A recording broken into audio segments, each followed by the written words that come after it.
because of all that free linen, suddenly the cheapest thing around was paper.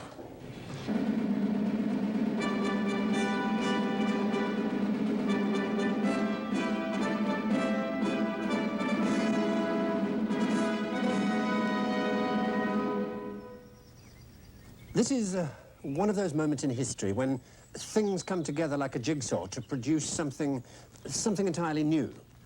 Look at the bits we've got so far. Because of the linen, we have cheap paper. The Black Death is just over, so the economy of Europe is on the up and up. Administration is expanding. There are many more clerks needed to do all the paperwork. However, the Black Death has killed half the clerks off, so they cost a great deal. So we have extremely cheap paper, and the cost of a man who writes on it has gone up astronomically. What do you need to solve that problem? Yes, printing. And that's exactly what happened. But before the final bit of the jigsaw could be put into place, you needed one particular skill, the kind of skill, say, a goldsmith has. If you come upstairs with me, I'll show you what I mean.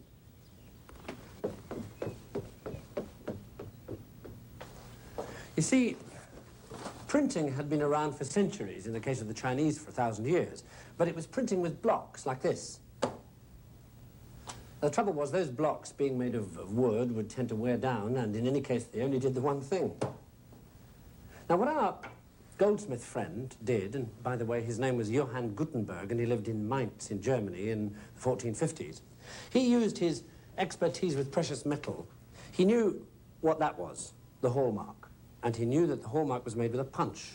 So he took a punch and he carved a letter on the end of it, and using the punch, he punched that letter into a soft copper bar.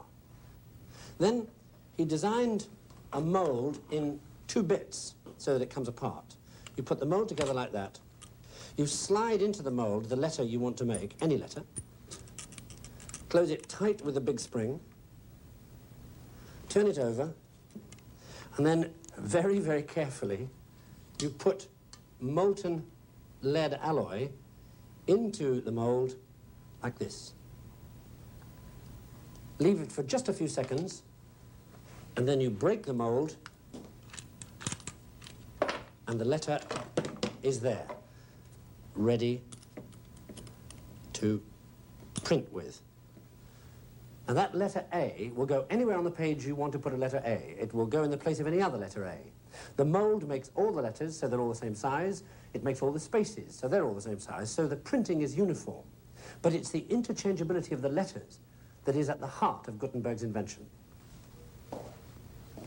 If you think about it, it was a good deal easier for a European to do than, say, for a Chinese, because the Chinese language has thousands of characters. And if you made every one of them, you'd need a space as big as this printing room in Antwerp just to store them in. Whereas the Latin alphabet of the time only had 23 letters to be made. As for the printing itself, well, that was a bit of a cinch. This press was just an adaptation of a linen press that had been around for centuries, as had the ink and the paper. This is the first dated piece of printing we know of. There may be earlier ones, but this one has a date on it. And the people who did it were very proud of what they'd done. It's the introduction to a book of Psalms. And the text says, "This work, adorned with the magnificence of capital letters, was fashioned with the use of a mechanical process for printing and making letters without the use of a pen." And then it says the name of the 2 men who were so proud of what they'd done, Joachim Furst and Peter Schoeffer. And then the date, 14th of August, 1457.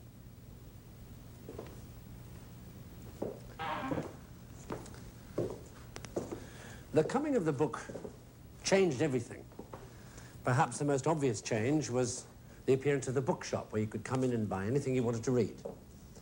Knowledge was no longer the private property of the priest or the prince or the scholar.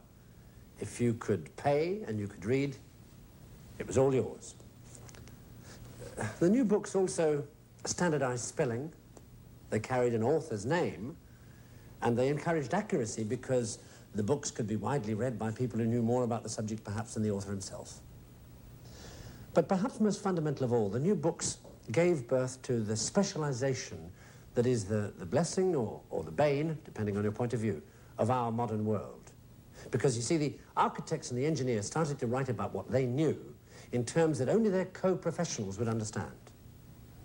The generation that first read these new books could as easily turn its hand to the lute or the sword or the architect's drawing. And because of printing, they were the last generation to be able to do that. The coming of the books must have seemed as if it was going to turn the world upside down in the way it spread and democratized knowledge. And one of the few men responsible for that spread was an Italian called Aldus Manutius. And he realized that what people needed and wanted was cheap, standard books that they could carry with them anywhere they went in their saddlebags. And so he produced the world's first pocket edition.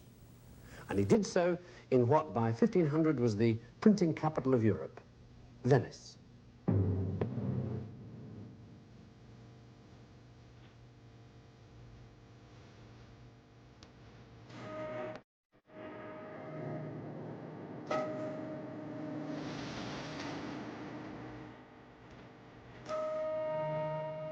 Used to blow their own trumpet a lot, the 16th century Venetians.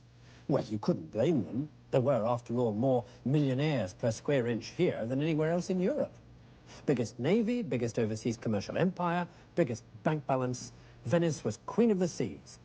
Of course, there was nowhere else she could have been queen of. Not much land in Venice. She was a city full of businessmen.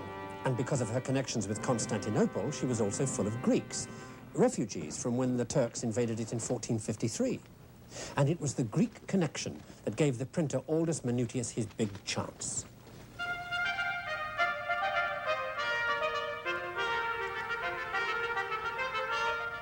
Because Aldus got the Greek refugees to work for him, and because of that, his books gave the world a taste for the knowledge and the style of ancient Greece. He turned out dictionaries and grammar books first, so his customers could learn Greek, and then, of course, they could move on to reading the Greek books he would sell them. No fool he. Well, the new books got everybody turned on to matters ancient. One of the earliest bestsellers was a Roman thing on architecture that got people into big prestige building projects, people like Michelangelo.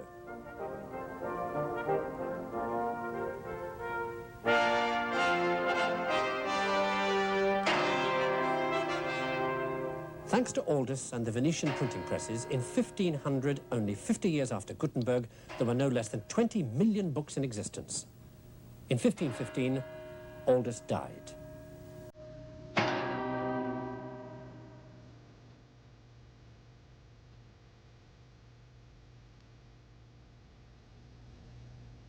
Aldus Manutius was laid to rest with his books heaped around him as a mark of respect for what he'd done, which was to print every major Greek classic in existence and invent a new kind of letter type for his pocket editions. It was a kind of print that would pack a lot into a tight space. We call it italic. So now the world could start worrying about something it had never had to worry about before: the small print.